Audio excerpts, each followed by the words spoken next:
নার্সের ছদ্মবেশ ধারণ করে এবার রাইকে কেবিনে ঢুকে বালিশ চাপা দিয়ে মেরে ফেলার সিদ্ধান্ত নিল কোয়েল। হ্যাঁ বন্ধুরা, ভিডিওতে লাইক দিয়ে দেখতে থাকুন।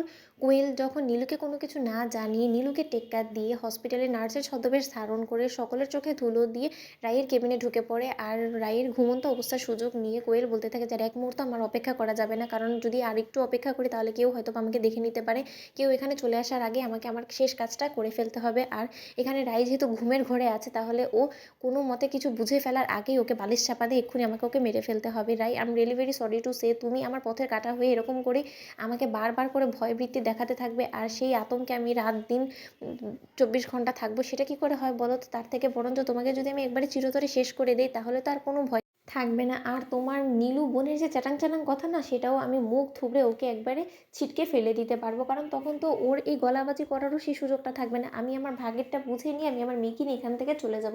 তারপরে নীলু কী করলো না করলো ওর শেয়ারটা নিয়ে সেটা তো আর আমার ভাবনা চিন্তা করার কোনো প্রয়োজন নেই। অন্যদিকে কোয়েল বলতে থাকে যে না কোয়েল, অনেকটা সময় তুই ব্যয় করে ফেলেছিস, যত শীঘ্র সম্ভব এই সুবর্ণ সুযোগটাকে কাজে লাগিয়ে এই মহিলাটাকে সরিয়ে ফেলতে হবে। অনেক জ্বালিয়েছো রাই, আর তোমাকে বাঁচতে দিতে পারলাম না, সরি গো। পারলে আমাকে তুমি ক্ষমা করে দিও, আবার ওপারে গিয়ে আমাদের দেখা হবে, ঠিক আছে? তখন নয় তুমি আমার থেকে প্রতিশোধটা নিয়ে নিও।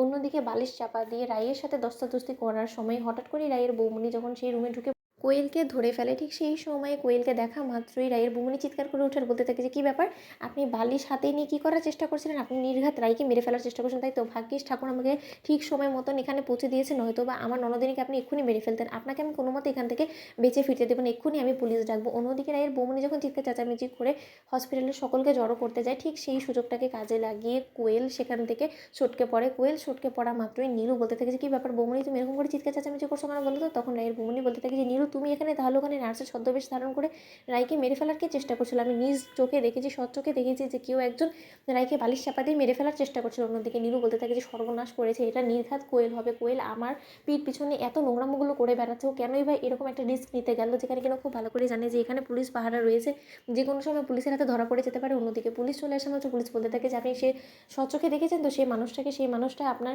ননদিনীকে মেরে ফেলার চেষ্টা করছিল। তখন রাইয়ের বৌমনি বলতে থাকে যে আমি মিথ্যেই বা কেন বলতে যাবো বলুন তো, এতে আমারই বা কী লাভ হবে বলুন তো? মা, আমি আপনাকে বলে দিচ্ছি আমাদের আরও বেশি সিকিউরিটি টাইট করে দিতে হবে, নয়তো বা রাইয়ের উপর এরকম করে একের পর এক আঘাত আসতেই থাকবে। কেউ বা কারা কোনো মতেই চায় না যে রাই বেঁচে থাকুক, তাই রাইকে যে করেই হোক না কেন খুব শীঘ্রই আমাদের বাড়ি ফিরিয়ে নিয়ে যেতে হবে।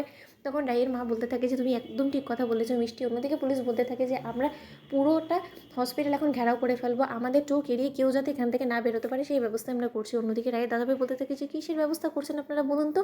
আপনাদের চোখের সামনে দিয়ে, আপনাদের চোখে ধুলো দিয়ে এরকম করে নার্সের ছদ্মবেশ ধারণ করে একজন মানুষ ঢুকে আমার বোনটাকে মেরে ফেলার চেষ্টা করলে আপনারা বুঝতে পারলেন না? তো বন্ধুরা, ভিডিওটা ভালো লাগলে লাইক এবং সাবস্ক্রাইব করতে ভুলো না।